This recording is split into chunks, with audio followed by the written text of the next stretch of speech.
ये बताओ भोले बाबा तुम्हें कितना चाहें? मैया ने ये कोई पूछने की बात है? भोले बाबा तो चाहते हैं। अरे नहीं नहीं मैया, बुरे वाली बात नहीं, बुरो न मानिए मैया, हम पूछ रहे हैं। तो कहने को मतलब मैया ने कह दिया भोले बाबा तो हमें प्राणों के ज्यादा चाहे। जैसा हमारे पाठक जी बता समझा गए बाबा जी। हाँ तो आइए, और जैसे ही कहा सो आज नारद बाबा ने कहे तब तो खूब चाहते हैं। हाँ, सब बातें बताते भी, हाँ सब कुछ नहीं छिपाते हैं। अच्छा तो मैया ये बता दो, ये जो भोले बाबा के गले में मुंडन की माला पड़ी है या किनकी? ओहो मैया पार्वती ने सब बताया, यही नहीं बताया। तो नारद बाबा को मिल गया पॉइंट, मौका। मैया तो फिर भोले बाबा तुम्हें नहीं चाहे।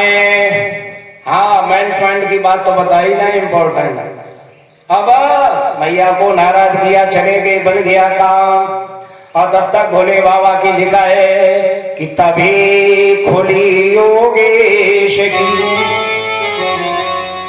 वह समाधि अभिराम, और मुख से निकल गया जय मायापति घनश्याम। तो आज मैया नाराज है। भोले बाबा ने देखा, अरे आए आके पास में बैठे, देखा मैया ने मुख घुमा लिया। आज देवी पार्वती ने मुख घुमा लिया, सो भोले बाबा फिर घूम के सामने आए, मोहड़ो देख ले, सो मैया ने फिर मुख घुमा लियो। भोले बाबा तो सब जानते, लीला कर रहे। अरे देवी बहुत नाराज है। अरे काहे को नाराज हो? बात तो बताओ भाई। भाई बिना बात करें कैसे बिल हल हो गए? हाँ इसलिए आज भोले बाबा ने पूछा, तो मैया ने जब ज्यादा पूछा तो कहा तुम हमें चाहते नहीं हो। भोले बाबा ने कहा गजब हो गया, किसने कहा ये? अरे हमको तुम्हें प्राणन से ज्यादा चाहे। हाँ पाठक जी जैसा चाह रहे हैं वैसे ही। तो आइए है। हाँ जब ये कहा तो मैया ने कहा झूठ बोलते हो, तुमने आज तक बताया ही नहीं गले में मुंडन की माला किनकी डाला है। भोले बाबा ने कहा तुमने पूछा ही नहीं कभी, अब आज पूछ रही हो, बताएंगे। तो भोले बाबा ने बता दिया ये सब तुम आए हैं। हमने खमाए हाँ इतने कही, हाँ इतने बार जन्म मिला कही, हाँ याद के लिए, स्मृति के लिए हम डाल लेते, गले में परो लेते। अब मैया चौंकी का आप तुम, अरे हम तो वही है। बोले बाबा तुम वही हो, हमारे इतने जन्म हो गए, ये क्या का मसला क्या है, कारण क्या है? जो भोले बाबा ने मुस्कुराते हुए कह दिया हम अमर कथा जानते हैं। जो ये सुना कि अमर कथा के, हाँ जो अमर कथा सुनेगा जानेगा वो जन्म मरण के चक्कर में नहीं पड़ेगा। जो मैया ने पांव पकड़ ले, बाबा हमें भी अमर कथा सुनाओ। ये अमर कथा भागवती की कथा है और कोई ना है। अब कथा सुनाई जाती है अधिकारी को, अधिकारी नहीं होगा तो कहीं तो नींद आएगी कथा में, कहीं वो बातें करेगा, कहीं इधर उधर ताकेगा है, कहीं ध्यान करेगा, हाय भैंस का खाने में न बंधी हो। और पंडित जी देर कर रही कथा में, हमारी गाय जो वे कौन है? हाँ तो ये बेचैनी कहा हो जाए। इसलिए तो आइए, आज भोले बाबा ने सोचा कोई बात नहीं, देवी हट कर रही है, का ठीक है सावधान होकर बैठ जाओ और समाधि भाषा में सुनाएंगे। हुंकार का प्रतिध्वनि में शब्द करना, हुंकार बंद हो गया तो कथा बंद कर दें। का ठीक है, सब बातें हो गई। भोले बाबा का आसन हो गया, सामने मैया बैठ गई। आज भोले बाबा ने विचार किया ये अमर कथा है, किसी बिना अधिकारी ने अनधिकृत अगर किसी ने सुन ली अपराध हो जाएगा। कोई असुर ने सुन ली तो भोले बाबा ने एक बार डमरू बजाया। इतना भयावह शब्द था कि उस अंबिका खंड में कोई नहीं रहा, पशु पक्षी जानवर सब भाग गए। लेकिन वही भोले बाबा के वट वृक्ष में भगवत इच्छा से सुखी थे, प्रसव हुआ, दोबारा बजाए, एकाएक अन्ना से सुखदेव भगवान का प्रकट हुआ। बोलो सुखदेव भगवान की जय। सुख रूप में छोटे हैं, देख लिया चारों तरफ दृढ़ दृष्टि से भोले बाबा ने, कोई नहीं है। कथा प्रारंभ कर दी। संक्षेप से समझ लो। कथा चलती गई और जैसे भगवान कृष्ण के जन्म की कथा सुनाई और जैसे नंदोत्सव हुआ, ढोलक बजी, नंद के घर आनंद भयो, तो मैया को नींद आए गई और कथा चलती रही। आगे कंस वध तक पहुंच गए। अब मैया की नींद खुली, मैया के वितक्रम हो गया। एक कथा छूट गई बीच में, समझ में नहीं आई। तो भोले बाबा के पांव पकड़ ले महाराज ने, रुकाओ ठहराओ। क्यों? अरे थोड़ी बात समझ में नहीं आई, फिर से समझा दो। बताओ कहां से समझ में नहीं आई? तो इन्होंने जन्म से कथा उठाई।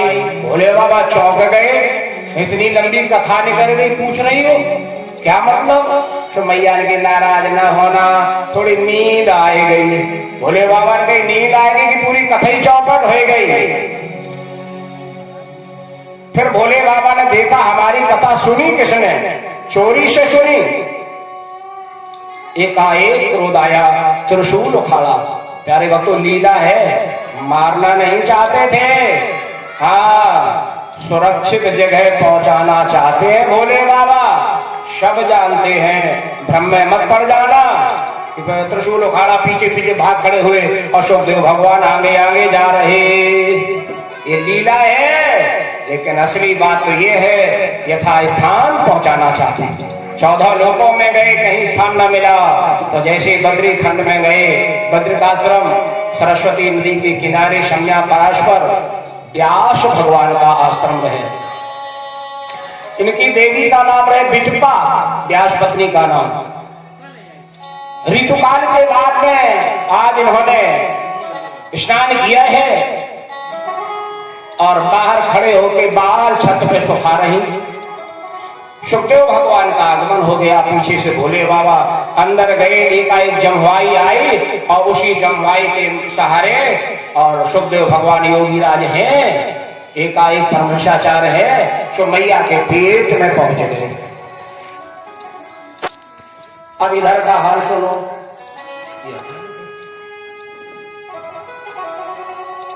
बोलो गोविंद भगवान की जय। अब इधर दरवाजे पर व्यास भगवान हैं, भोले बाबा त्रिशूल लेके आ रहे, अंदर जाना चाहते, व्यास भगवान ने रोक दिया।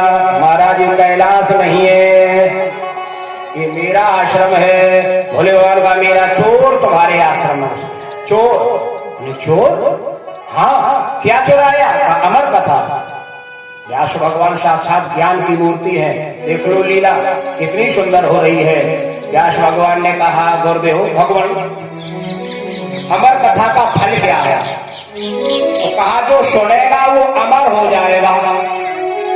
अच्छा ये फल है? कहा और आप किस लिए आए कि मारने? व्यास भगवान ने हाथ जोड़ के कहा, भगवान अगर उसे मार दोगे तो तुम्हारी भागवत की, तुम्हारी अमर कथा की महिमा खत्म हो जाएगी, और अगर नहीं मारोगे तो तुम्हारी प्रतिज्ञा झूठी हो जाएगी।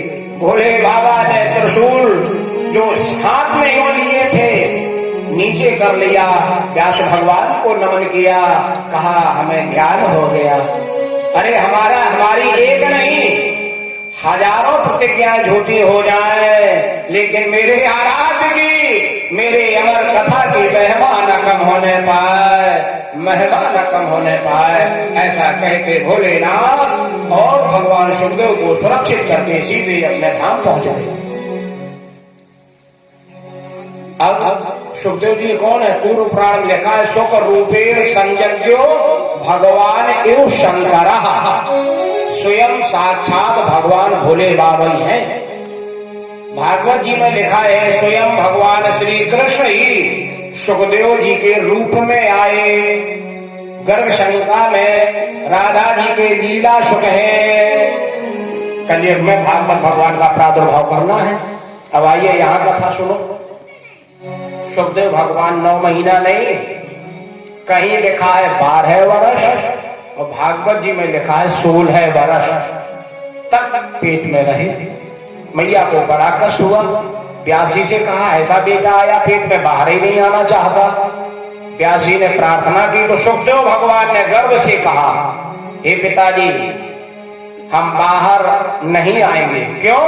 बाहर आते ही भगवान की माया हमें लपेट लेगी, हम भी माइक हो जाएंगे, सांसारिक फंस जाएंगे बंधन में, इसलिए नहीं आए। और गर्भ में भगवान की हम प्रार्थना कर रहे, स्तुति कर रहे, सब कुछ हमें याद है। व्यास जी ने आशीर्वाद दिया, सुखदेव भगवान ने आशीर्वाद ले लिया और निवेदन किया, पिताजी ये जिन भगवान की माया है वही मायापति आके हमें अगर आशीर्वाद दे दे तो हम बाहर आ जाएं। उसी क्षण व्यास भगवान ने प्रभु का स्मरण किया। आज बाल मुकुंद भगवान प्रकट हुए नारायण और उन्होंने आशीर्वाद दिया। दर्शन हुआ सुखदेव भगवान को गर्भई में और आशीर्वाद दिया, तुम्हें हमारी माया कभी बाधित नहीं करेगी। आशीर्वाद दे के प्रभु चले गए।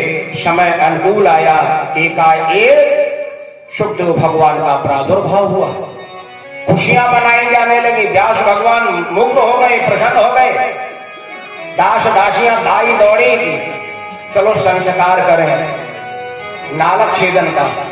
सुखदेव भगवान ने इशारा करके मना कर दिया, अपना नाला लिया, अपने कमर में लपेट लिया, मैया को मन से प्रणाम किया और निकल दिए। बाहर बैठे पिताजी व्यास भगवान, इनको भी मन से प्रणाम किया और चल दिए। अब देख लो मोह ममता कितनी प्रबल होती है।